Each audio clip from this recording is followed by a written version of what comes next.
Hello everyone, welcome to Dexter Cam. आज हम लोग बात करने जा रहे हैं मोल कॉन्सेप्ट और रिडॉक्स रिएक्शंस के पीवाईक्यू 2025 अप्रैल अटेम्प्ट के। जनवरी अटेम्प्ट हम लोग पहले ही कर चुके हैं। 2024 पूरी कंप्लीट हो गई है, तो आई होप तुम लोग सवाल लगा ही रहे होगे। और अब लगातार हम लोग 2025 अप्रैल अटेम्प्ट के सारे चैप्टर्स के एक-एक करके पीवाईक्यू रोज आते रहेंगे तुम्हारे पास, तो कोई समस्या की बात नहीं है इसमें, कहीं से कहीं तक है ना, आराम से आते रहेंगे। बाकी बहुत सारा कंटेंट पड़ा हुआ है dextercam.in पे, वहाँ से जाके तुम देख सकते हो और बाकी जो ज़रूरत हो मेरे को बता सकते हो, हम लोग बात कर सकते हैं इस बारे में, ठीक है। तो स्ट्रेट अवे क्वेश्चन नंबर 1 पे चलते हैं बिना टाइम वेस्ट किए, है ना। कह रहा है कि on complete combustion of 1 gram of an organic compound x give 1.46 gram of CO2 and 0.567 grams of H2O, the empirical formula mass of x. अब देखो इस सवाल में क्या करना है, हमसे एम्पिरिकल फार्मूला पूछ रहा है और हमें कंप्लीट कंबशन दे रखा है ऑर्गेनिक कंपाउंड का। तो बेसिकली इससे हमें परसेंटेज ऑफ कार्बन और परसेंटेज ऑफ हाइड्रोजन निकाल लेनी है। परसेंटेज ऑफ कार्बन और परसेंटेज ऑफ हाइड्रोजन हम लोग प्रैक्टिकल ऑर्गेनिक केमिस्ट्री की मदद से निकाल सकते हैं, उसे स्टोइचियोमेट्री में भी लिख सकते थे। इस क्वेश्चन को हम पीओसी में भी रख सकते थे, यानी जीओसी में भी रख सकते थे, लेकिन एम्पिरिकल फार्मूला निकालना है तो हमने यहाँ पे रखा, ठीक है। तो परसेंटेज ऑफ कार्बन और हाइड्रोजन पहले निकालेंगे, सब लोग निकालेंगे, और उसके बाद हम लोग क्या करेंगे, 100 में से माइनस करके ऑक्सीजन का परसेंटेज निकाल लेंगे, और फिर हम लोग क्या करेंगे, एम्पिरिकल फार्मूला के मेथड से एम्पिरिकल फार्मूला फाइंड आउट करेंगे। तो चलो करके देखते हैं क्या क्या कर सकते हैं हम लोग। तो हम जानते हैं कि परसेंटेज ऑफ कार्बन का फॉर्मूला क्या होता है। परसेंटेज ऑफ कार्बन का फॉर्मूला क्या होता है, percentage of carbon is 12/44 into mass of CO2 upon mass of organic compound. भाई फॉर्मूला तुम्हें एकदम याद होना चाहिए, तभी सवाल हो पाएगा, और या फिर तुम्हें स्टोइचियोमेट्री और अच्छे से आनी चाहिए तो हो जाएगा, ठीक है। तो ये हो गया 12/44 इंटू मास आ गया 1.46 डिवाइडेड बाय 1 इंटू 100। इसे जब मल्टीप्लाई करके सॉल्व करोगे, बेसिकली सॉल्व तो आसानी से हो जाएगा, इसमें कोई दिक्कत की बात नहीं है। तो इससे सॉल्व करोगे तो 39.8% के लगभग ये आ जाएगा, ठीक है। 39.8% के लगभग आ जाएगा। इसी तरह से परसेंटेज ऑफ हाइड्रोजन देखोगे, परसेंटेज ऑफ हाइड्रोजन का फॉर्मूला क्या होता है, 2/18 into mass of water upon mass of organic compound, mass of organic compound into 100। तो ये हो गया 2/18, और जो मास हमें गिवन है वो कितना, 0.567 डिवाइडेड बाय 1 ग्राम इंटू 100। तो इसे जब सॉल्व किया तो ये आ गया 6.3 ग्राम, 3% आ गया। तो परसेंटेज ऑफ ऑक्सीजन कितना आ गया, परसेंटेज ऑफ ऑक्सीजन आ गया 100 minus percentage of carbon plus percentage of hydrogen. जब भी तुम्हें ऑक्सीजन का परसेंटेज निकालना और कोई इन्फॉर्मेशन ना गिवन हो, तो हाइड्रोकार्बन केस में हाइड्रोजन कार्बन बाकी सबके ऐड करके 100 में से माइनस कर दो, तो बचा हुआ क्या है, ऑक्सीजन है। तो 100 माइनस 39.8 प्लस 6.3, इन दोनों को माइनस कर दिया तो इससे आ गया 53.9%। अब हमें परसेंटेज पता लग गया कार्बन, हाइड्रोजन और ऑक्सीजन का, तो हम सीधे सीधे क्या लिख लेते हैं, टेबल बना लेते हैं अपनी, कौन सी, एलिमेंट परसेंटेज, यहाँ लिख लेते हैं मोलर मास या एटॉमिक मास लिख देते हैं। यहाँ पे क्या लिख देते हैं, एटॉमिक मास। यहाँ पे लिख लेते हैं क्या, effective number of atoms, effective number of atoms, effective number of atoms, और यहाँ पे लिख लेते हैं सिंपल रेशियो, ठीक। तो एलिमेंट हो गए कार्बन, हाइड्रोजन और ऑक्सीजन। परसेंटेज हो गया, कार्बन का आया था 39.3, हाइड्रोजन का आया था 39.8 आया था, ये 6.3 आया था, और ये आ गया 53.9 ऊपर के लिखे हुए। मास हो गया 12, 1 और 16। तो इफेक्टिव नंबर एटम्स आ गए 39.8 डिवाइडेड बाई 12, 6.3 अपॉन 1, और ये आ गया 53.9 अपॉन 16।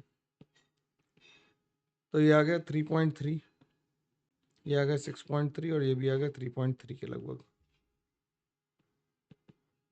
तो सिंपल रेशियो आ गया 3.3 अपॉन 3.3, 1, 6.3 अपॉन 3.3, ये ऑलमोस्ट इक्वल्स टू 2 लिख देता है ना।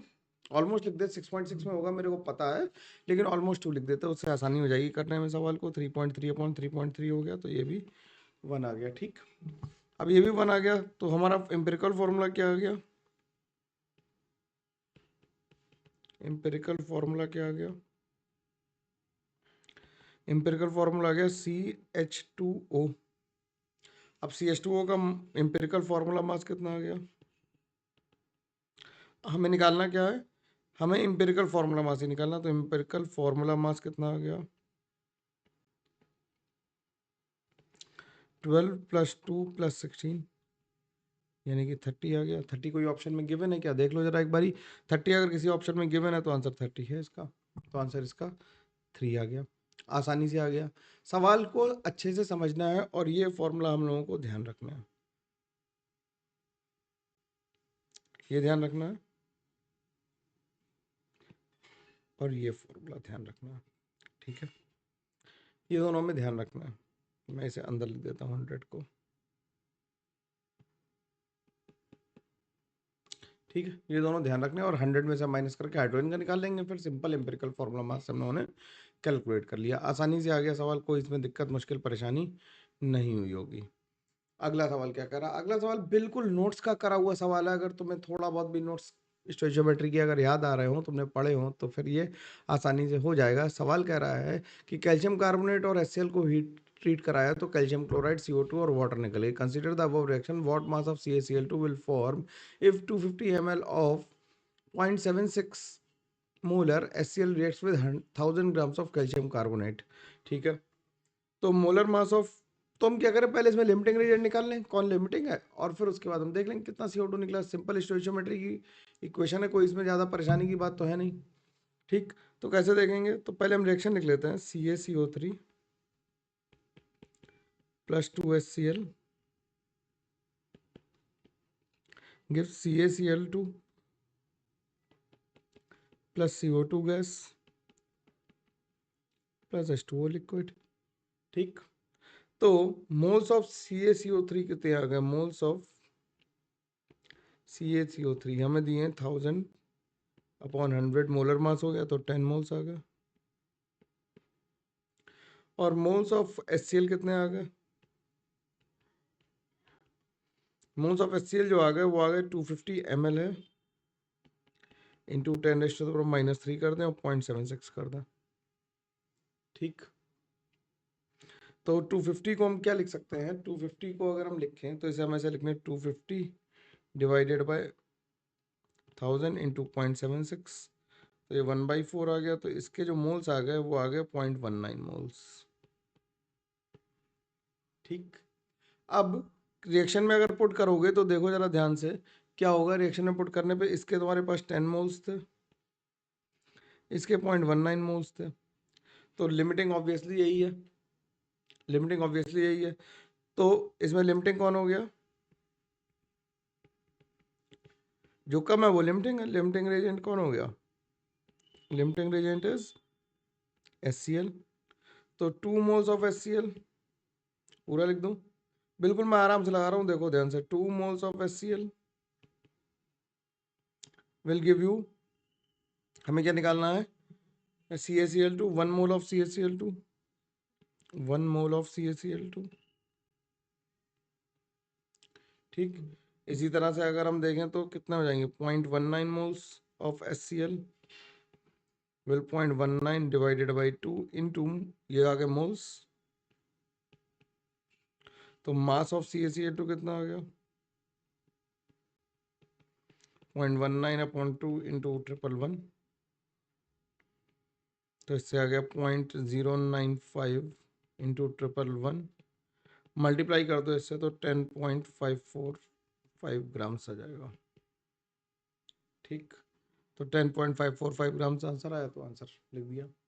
ठीक है, आसानी से लिख दिया, कोई दिक्कत नहीं। अब तुम्हें मल्टीप्लाई करने की भी एग्जैक्टली जरूरत इसलिए नहीं थी क्योंकि तुम्हें ये पता ही है अप्रॉक्सीमेटली 0.1 है और ये 10 के, तो 10 से ऊपर ही आंसर आना चाहिए। और ऑप्शन इतने सुंदर दे रखे थे तुम्हें कि 10 वाला एक ही ऑप्शन दे रखा, तो डी मारने में कोई दिक्कत नहीं थी।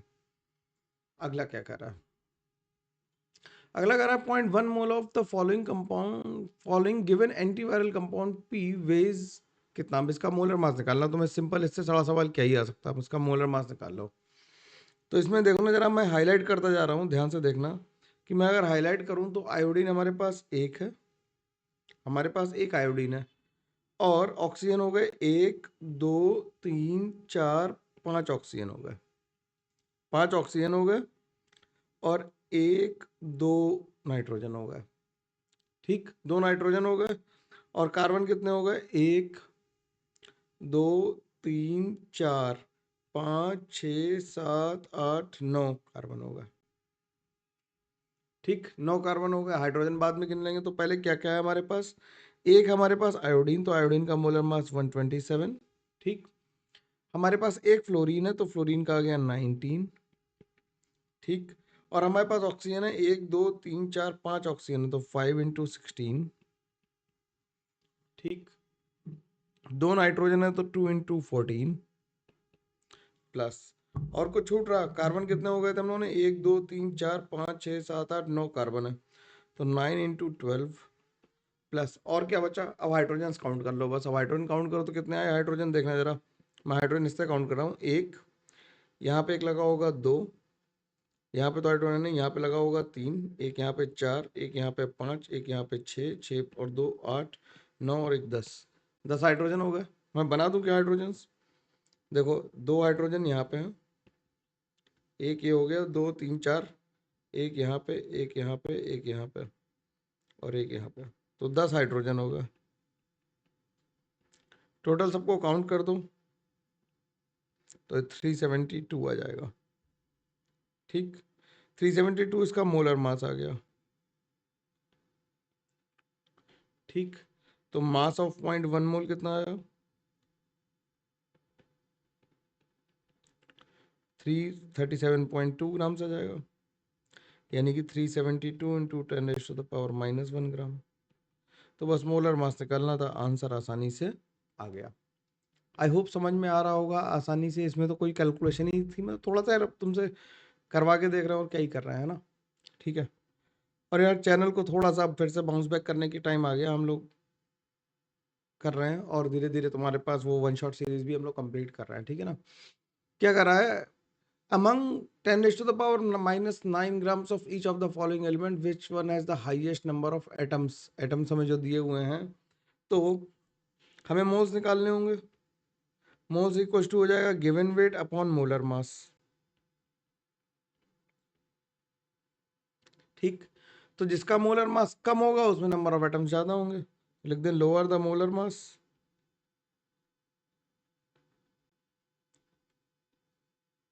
greater will be the number of atoms, greater will be the number of atoms। ठीक, तो ये क्या हो गया? अगर तुम मोलर मास ऑफ देखोगे, मोलर मास ऑफ हमें चाहिए पीबी का, पीआर का, पीओ का और पीटी का।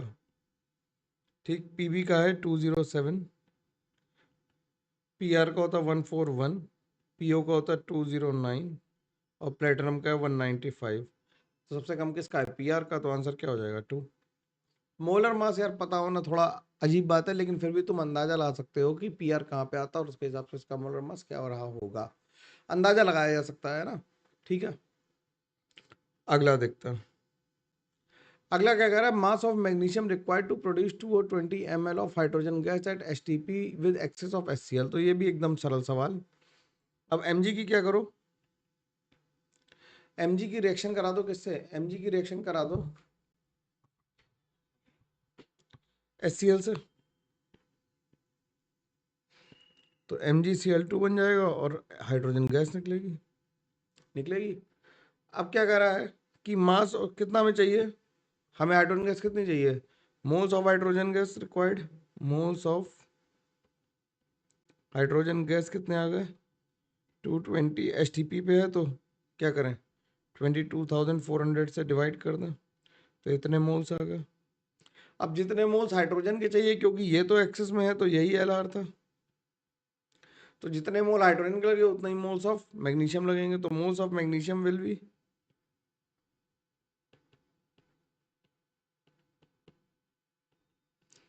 220 अपॉन 400 मोल्स, इसके भी इतने ही लगेंगे।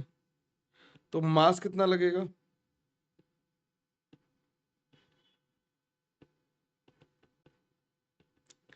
Double 220 divided by 22 into 24।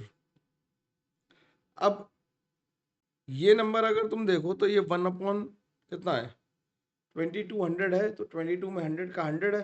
तो इसे अगर तुम सही सही से डिवाइड करोगे तो हमें किस में निकालना है?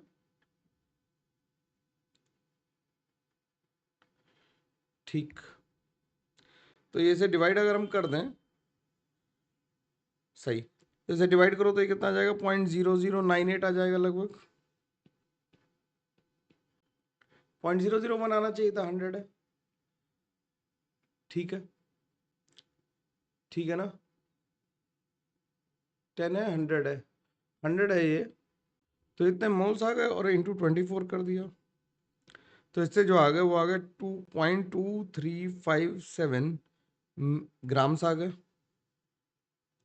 और हमें निकालना है किसमें, ग्राम वाला तो आंसर हो नहीं सकता, तो इसका लिख दें क्या, 236 मिलीग्राम लिख दें, चलेगा आंसर? बोलो,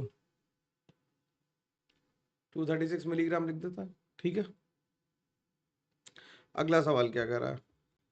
अगला सवाल कह रहा है कि 10 ml of 2 molar NaOH is added to 20 ml of 1 molar HCl kept in a beaker. ठीक है, now 10 ml of the solution is poured into a volumetric flask of 100 ml containing 2 moles of HCl.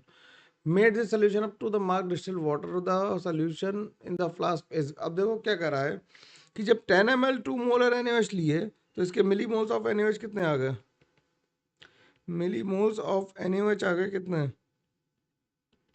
20, और मिली moles of HCl कितने आ गए, वो भी 20 हो गए। तो ये कैसा केस है, कंप्लीट न्यूट्रलाइजेशन का है।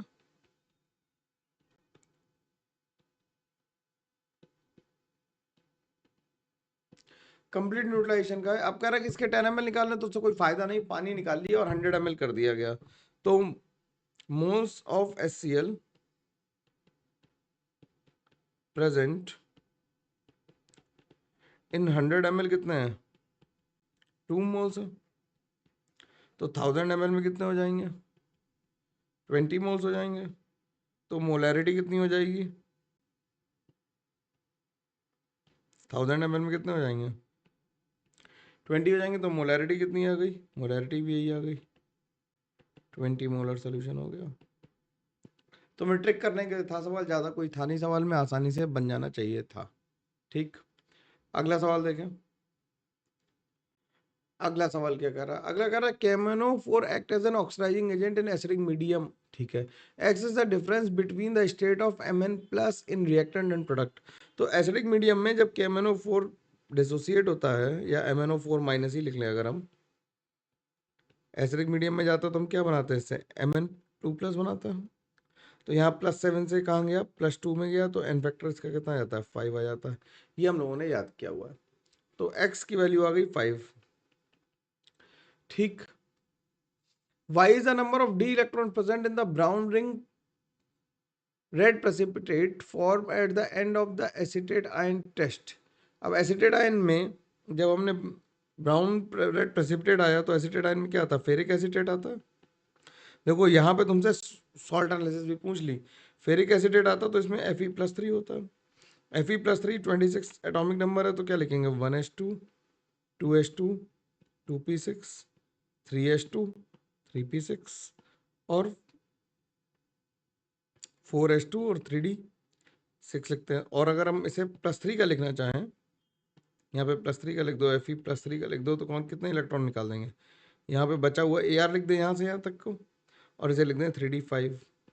तो डी में कितने इलेक्ट्रॉन आ गए, डी में कितने इलेक्ट्रॉन आ गए, 5 आ गए। तो 5 और 5 कितना हो गया, वाई की वैल्यू कितनी होगी, वाई की वैल्यू 5 हो गई, तो x+y कितना आ गया, 10 आ गया।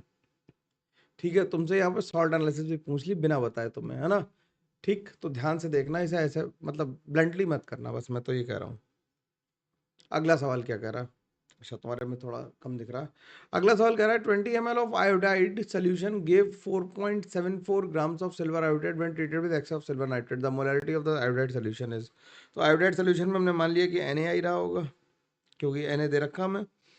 NaI की रिएक्शन किससे कराई? AgNO3 से कराई, और क्या बना दिया? सोडियम आयोडाइड दे रखा हो तो हमने इससे क्या बना दिया? AgI बना दिया और NaNO3 बना दिया। तो मोल्स ऑफ AgI कितने आ गए?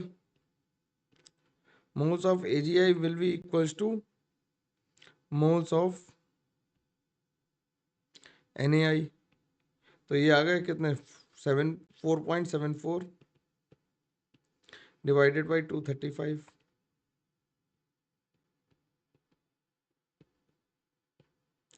मोल्स ऑफ NaI आ गया। तो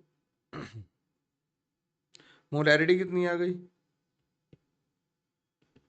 मोलैरिटी आ गई 4.74 अपॉन 235 मोल्स थे इन 20 ml। ठीक, तो ये आ गया 474 डिवाइडेड बाय 470। तो इसे 1.008 लिखने से अच्छा है, 1.008 लिखने से अच्छा है, मैं तो नहीं लिखता अगर मैं होता और सीधे नियरेस्ट इंटीजर में मार्क करना होता तो 1 मार्क कर देता यहीं पे, क्योंकि ये 1.00 ही समथिंग आएगा। आसानी से आ पा रहे हैं सवाल, कोई दिक्कत नहीं आ रही इनमें, आराम से लगा रहे हैं हम लोग। ठीक है, समझ में आ रही बात। अगला सवाल देखो क्या कह रहा है। अगला सवाल कह रहा है butane reacts with oxygen to produce carbon dioxide and water according to the following equation. If 174 kg of butane is mixed with 320 kg of O2, the volume of water formed। ठीक है, कोई दिक्कत नहीं। तो हमसे क्या कर रहा है कि रिएक्शन लिख लो पहले। 6.5 लिख लें। O2 gives 4 CO2 plus 5 H2O। ठीक, इसके मोल्स कितने हो गए? 174 डिवाइडेड बाई 58, इसका मोलर मास आ गया।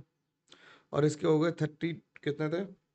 320 अपॉन 32 इंटू 10⁻³ तो इसके आ गए कितना? ये हो गया 3, ये हो गया 3000 मोल्स हो गए इसके, और ये 10 आ गया, और ये हो गए इसके 10,000 मोल्स।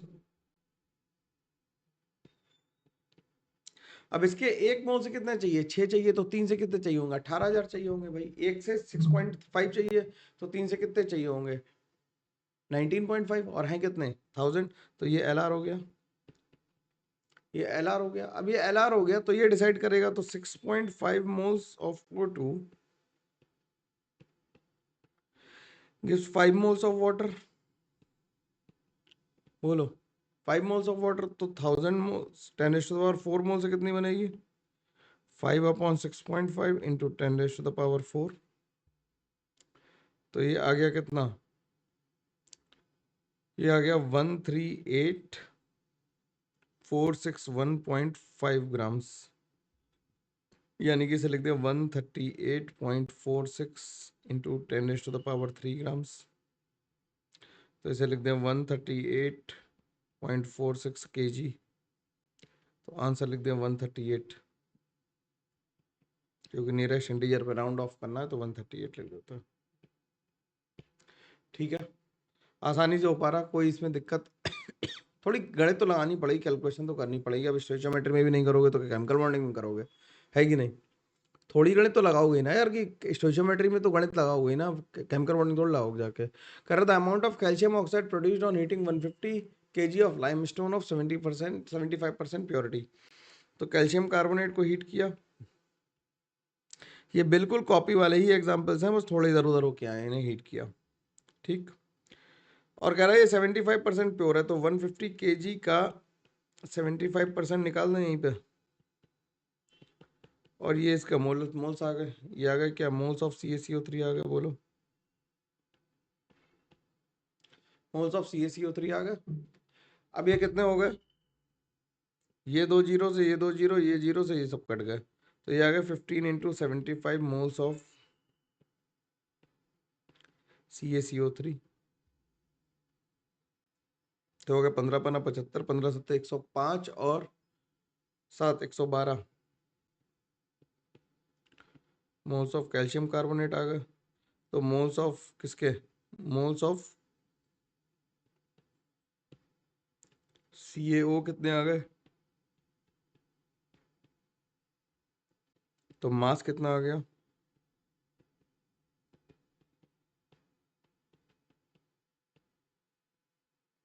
यह आ जाएगा कितना 63,000 ग्राम्स, यानी 63 kg। तो आंसर लिख देंगे 63 kg। ठीक है, ये मैंने क्या किया, पहले मैंने निकाले मोल्स 150 अपॉन इंटू 10⁻³ kg था, डिवाइड बाई 100 कर दिया। अगर किसी को जल्दी लग रहा हो तो ये आ गए मोल्स। अब ये मोल्स आए पूरे के, लेकिन प्योरिटी कितनी है 75%, तो 75/100 और कर दिया, जिससे प्योर कैल्शियम कार्बोनेट ही निकला है। ठीक है, ठीक, अगला सवाल देखते हैं। अगला कह रहा है fortification of food with iron is done using FeSO4.7H2। The mass of in grams of FeSO4.7H2 required to achieve 12 ppm of iron in 150 kg of wheat. अब 12 ppm ऑफ आयरन निकालना है, तो हमने मान लिया लेट, अब इसमें ppm का यूज करेंगे, ppm वाले फॉर्मूला आएंगे, उससे क्या निकाल लेंगे, कंसंट्रेशन निकाल लेंगे, मास ऑफ FeSO4 निकाल लेंगे, और मास ऑफ FeSO4 Fe का निकालने के बाद हम क्या करेंगे, FeSO4 का मास निकाल लेंगे। ठीक, तो कह रहा है क्या कि लेट लिख लेते हैं, let the mass of iron needed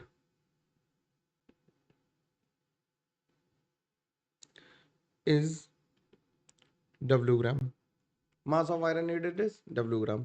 तो ppm किसके बराबर हो गया, W ग्राम है, इन कितने में 150 kg में, तो ग्राम में कन्वर्ट कर लिया, इंटू 10⁻6 कर दिया, तो ये आ गया 1000 W अपॉन 150, यानी कि ये हो गया इक्वल टू 12 के।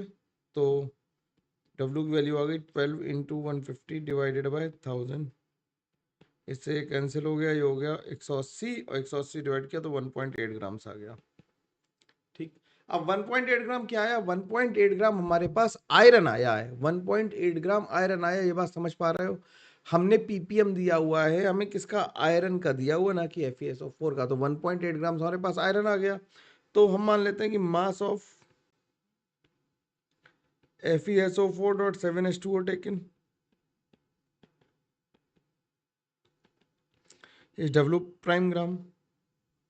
ठीक, तो मोल्स ऑफ आयरन जो भी आए होंगे वो कहाँ से आए होंगे, वो सारे FeSO4 से ही होंगे। मोल्स ऑफ आयरन कितने आ गए, 1.8 अपॉन 56 इज इक्वल टू हो जाएगा, सारे कहाँ से आए, FeSO4.7H2, तो ये हो गया 56 प्लस 96 प्लस 18 7 126।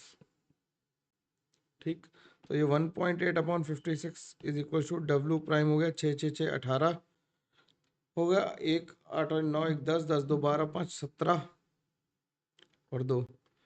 ठीक, तो W की वैल्यू जो आ गई यहाँ से आ गई, W प्राइम की वैल्यू आ गई 278 into 1.8 divided by 56, that turns out to be 8.935 grams. अब 8.935 ग्राम्स को हम क्या लिख देंगे, 9 ही लिखेंगे आंसर। ठीक, 8.935 को तो 9 ही लिखेंगे आंसर यार, है ना। ठीक है, तो ये यार 11 क्वेश्चन थे, स्टोइशियोमेट्रिक खत्म हो गया, पता भी नहीं चला हम लोगों ने। तो हम लोगों ने आसानी से लगाए हैं, डिटेल में बात करके, सवालों की अप्रोच खोलते जाओ, और इसका तुम्हें सेल्फ अटेम्प्ट शीट और आंसर की और सोल्यूशन शीट पूरी ही मिल जाएगी, टेंशन मत लो। जिन जिन चैप्टर्स के लिए कमेंट कर दो, मैं सबकी दे दूंगा। और यार ध्यान रखना है कि अब चैनल को थोड़ा सा पुश करना है यार, हम लोग 41,000 के लगभग पहुंच गए तुम लोगों की मदद से। हम लोगों को इस बार बेस्ट करना है यार, कम से कम 70,000 तक पहुंचना है, मेंस तक लगातार कंटेंट आएगा, डेली आएगा, ये प्रॉमिस है। अब ठीक है, चलो मिलते हैं, तब तक के लिए thank you very much, take care, bye bye.